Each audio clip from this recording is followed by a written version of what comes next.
Hello everybody, my name is Alesh Eisner and welcome to the Canadian Money Talk, the channel about Canadian investing and personal finance. Please like and subscribe.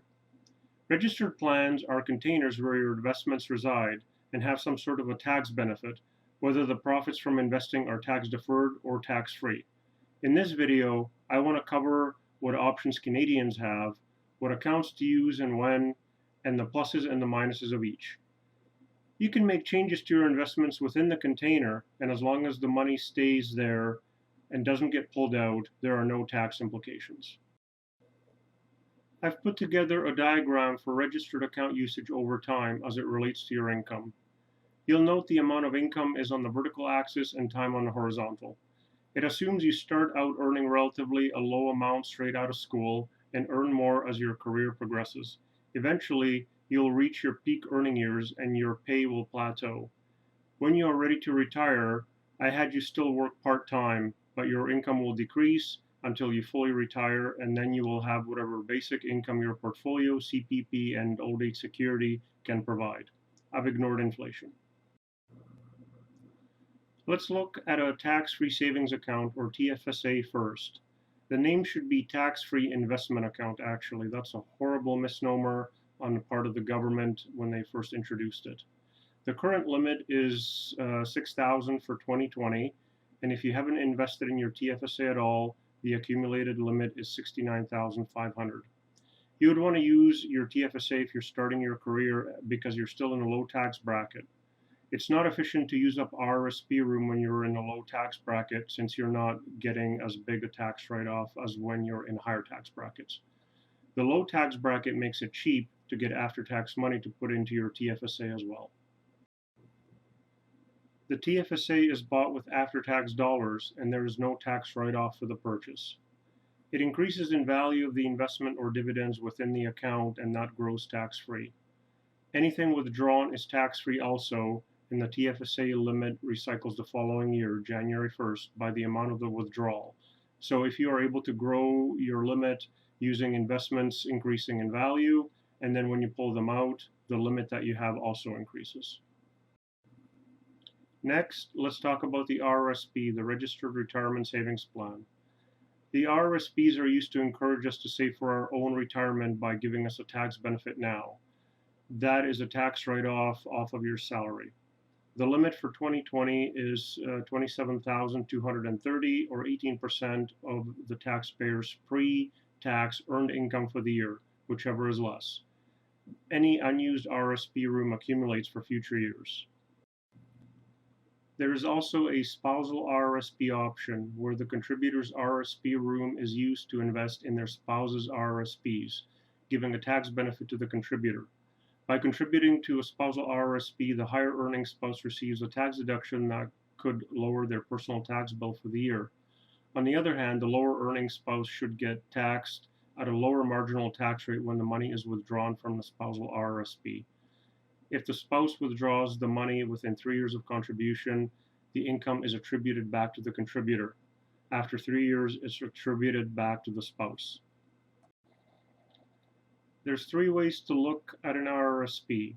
The RRSP is bought with pre-tax dollars, or it lowers my income, or it gives me a tax refund if I used after-tax dollars for the purchase. You can see in the example where the purchaser has $60,000 of income, buys $10,000 worth of RRSPs, and is in a 30% tax bracket for ease of calculation. They will always end up with $35,000 final take-home pay. So when the RRSP is bought with pre-tax dollars, you have income of $60,000, RRSP purchase is $10,000, and the adjusted income is $50,000. Then at 30% tax rate, you pay $15,000 in taxes, and your final take-home is $35,000. When the RRSP lowers my income, I'm just using income of $50,000. The taxes are $15,000 at 30%, and the take-home pay is again at $35,000. And finally, when I'm giving a tax refund, if I'm using after-tax dollars for the purchase, the income is $60,000. I get taxed at 30%, so that's $18,000 in taxes. My take-home is $42,000. I use that $42,000 for a $10,000 RRSP purchase, so I have 32,000 in cash left. That 10,000 at 30% gives me a 3,000 tax write-off, and so I add 3,000 to the 32 that I had cash left, and again my take home is 35,000. It all works out the same. You would want to use the RRSP if you're at the top of your career and in a high tax bracket to lower your taxes, and you have to be in a lower tax bracket when you're selling the RRSPs. The RRSP defers any taxes until you pull the money out, hopefully during retirement, and then you're taxed fully. And I will show you the tax table later as far as what that means. The limit is used up when you make a purchase and is not recycled when you pull the money out of the RRSP account. If you have any foreign dividends, put them here. They get taxed fully in a non-registered account as everything else coming out of the RRSP anyway. There's no foreign tax withholding of 15% on U.S. tax dividends in an RRSP due to a U.S.-Canada tax treaty. You can purchase RRSPs up to the age of 71. RRSPs then have a forced minimum redemption, where the government wants its tax benefits back that it gave you 30 years ago, starting at 72 years of age. So you can look at RRSPs as a tax liability. Some people will pull out RRSPs during years of low income to stay in a low tax bracket for the withdrawals. But since the limit doesn't recycle, the usual approach is to keep the RRSPs as long as possible to avoid paying taxes until forced to. That is, you keep the investment tax deferred in the RRSP. In retirement, you can withdraw money from both the TFSA and the RRSP, but please make sure you are in a lower tax bracket when you're pulling the money out of the RRSP than when you were when you purchased the RRSPs. If you have spare money, you can still invest into a TFSA during retirement. There are no age limits as long as you are a resident of Canada. Now let's look at how a TFSA compares to an RRSP and which to use when. Put any bonds into an RRSP or a TFSA. I'm not saying you should buy bonds, but if you do, they should go into a registered account. Use a non-registered account if the TFSA is exhausted or if you expect losses, because in a non-registered you can use capital losses as write-offs against capital gains. Otherwise, a TFSA will always beat non-registered except when there's those losses. RRSP will beat a TFSA if you're selling in a lower tax bracket than buying. TFSA will equal the RRSP in terms of taxes if you buy and sell in the same tax bracket, if you're ignoring the fact that on the TFSA you had to pay the taxes early in order to purchase the TFSA, and the RRSP you pay them later. So you did have a benefit of having that money to use for possibly many years. A TFSA beats an RRSP if you're selling in a higher tax bracket than when you were buying, and even a non-registered will beat an RRSP if you're selling in a higher tax bracket than buying, especially if you had capital gains or eligible dividends from Canadian public companies. Students should be investing in a TFSA or non-registered, definitely not RRSPs when they're first out of school.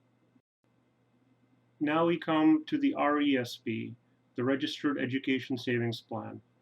Earnings accumulate tax-free in this plan until you withdraw the money. You can contribute up to a lifetime limit of $50,000 per child until 31 years after you first open the account. The government matches 20% of your RESP contributions up to $2,500 each year. The government will match up to a lifetime maximum of $7,200. The RESPs, when withdrawn, are taxed in a child's hand who is a student and likely has no other income, so they're in a low tax bracket. That is very beneficial. And friends and family can also contribute to an RESP. The last registered plan I'm going to cover is the RDSP, the Registered Disability Savings Plan.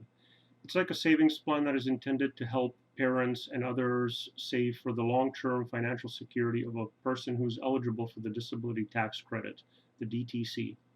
I'll bet you didn't even know that we had an RDSP. Contributions to the RDSP are not tax deductible and can be made until the end of the year in which the beneficiary turns 59. Contributions that are withdrawn are not included as income to the beneficiary when they are paid out of the RDSP.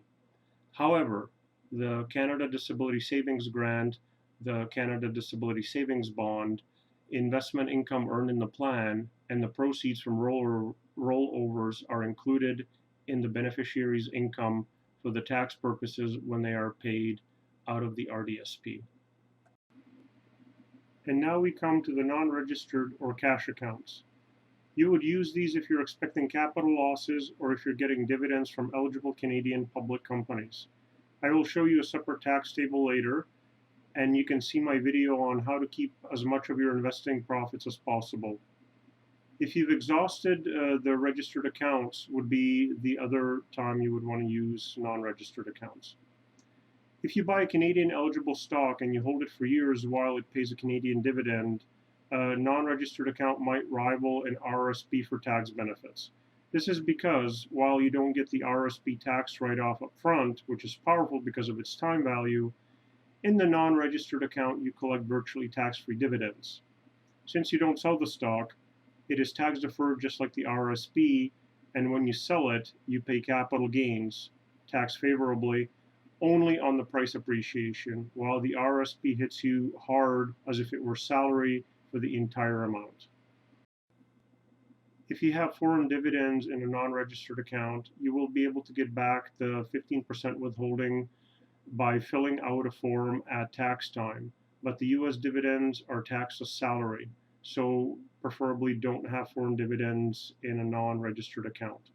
If you have bonds, have them in an RRSP or a TFSA, never in the non-registered account. Another benefit of a non-registered account is the ability to do tax loss selling or harvesting, where you take an asset whose value has gone down to get the capital loss to offset a capital gain that you have that year from another asset, or going back even up to 3 years. This is useful since the stock is worth only what the market thinks it's worth at the time, and it may never go back up. The strategy is to harvest that loss for tax purposes rather than hoping the investment will go back up, so you get some benefit now. Then you can repurchase the stock 30 days later if you think it will go back up, or you can buy a similar investment such as an ETF immediately if you think it will go up right away. So this is the tax loss harvesting, only available in non-registered accounts. Let's have a quick look at the marginal tax table and see how the various income gets taxed. First, we have the tax brackets. Keep in mind these are marginal tax brackets, so the percentages you see to the right of each bracket is for $1 additional when you are already in that tax bracket is how much it will be taxed. Then we have the other income, the first column. This is a catch-all where you have interest, bond interest, savings account interest, RSP withdrawals, and RRSP write-offs, salary and wages. This is the most heavily taxed, and you would want to stay out of here. And if you have bonds in a non-registered account, that's where the interest from those bonds would be taxed, which is why I keep saying to stay out of there. In the second column, we have capital gains. This is for non-registered accounts, and any asset that goes up in value from purchase to sale would be taxed here, the difference between that purchase and the sale price. You'll note that it's always half of the other income column. And then we come to the Canadian dividends. First, we have in the third column the eligible dividends. As you can see, you can make about 50,000 of eligible dividends before you get any taxes at all. And so this is Canadian-based, publicly traded companies paying dividends. And then we have non-eligible Canadian dividends. These would be private corporations paying dividends to their owners. Still taxed better than salary, but significantly higher than eligible dividends. So where you would want to be is in the Canadian dividends eligible column until you get past a certain amount, in which case capital gains becomes less taxable. But you want to be either in capital gains or in the eligible dividends. You want to avoid other income if you can. My personal strategy with registered accounts is to let them increase tax deferred or tax free for the TFSA for as long as possible. A recent call with my accountant confirmed the strategy. I'm going to live off the dividends coming from my current assets for now. as well as from the rents in my rental properties, which I had mentioned in a previous video. As I sell my rental properties, I will invest the proceeds in personally owned dividend-bearing stocks in non-registered accounts, with the extra dividends helping me enjoy my time a little bit more. I'm going to wait until I'm 70 to take old age security and then start pulling the RRSPs and the TFSA as needed or as forced to in case of the RRSP. In summary, Canadians have various accounts available to use when investing, and it is important to select the right one for your current tax brackets, as well as putting the right investment into the right accounts. To repeat the main takeaways, purchase into a TFSA while in a low tax bracket, RRSPs in a high tax bracket. Sell RRSPs when you're in a lower tax bracket than when you bought them. Bonds go into a TFSA or RRSP. Foreign dividend payers should go into an RRSP since you get no 15% tax withholding for US dividends, and anything coming out of the RRSP is taxed as salary anyway, just as the dividends, so you might as well hold them there. Canadian eligible dividend paying companies can go into a non-registered account and be quite tax efficient. Please be aware of what accounts to use when and what investments to put into which account. So finally, if you have any requests on what you would like me to cover in future videos, please put that into the comment section. Please like, subscribe, ring the notification bell, and may you have a profitable day.